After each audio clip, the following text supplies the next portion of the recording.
أستحضر هنا قول جد رسول الله صلى الله عليه وسلم: اللهم كثر حسادنا لأن كثر.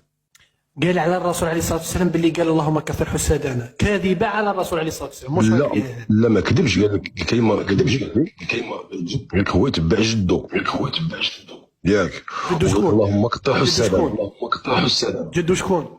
جدو الرسول صلى الله عليه وسلم كما يقول هو، ياك كيف ما كذبش؟ ياك قال لك وهنا استحضر قول جد رسول الله اللهم كثر حسادنا. راك معايا؟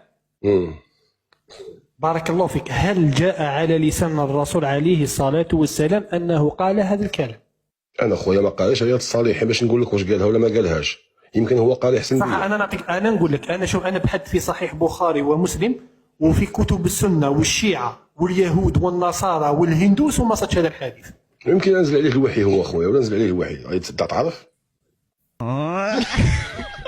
يمكن ياك هو جده. وشكون واش الناس اللي راها يطيح لهم في المنام الرسول صلى الله عليه وسلم، انت معاهم؟ انت حاضر معاهم؟ في تي في تاع الوحي. نقول لك الوحي يعني نزل عليه شيء ونزل عليه وما تخليش تعرف، احنا مالنا حنايا. والوحي هذا ينزل عن طريق نزل عليه عن طريق جبريل ولا نتنياهو؟ نزل عليه طريق جبريل.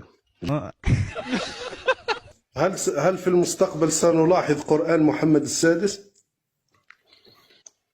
يمكن يمكن علاش لا.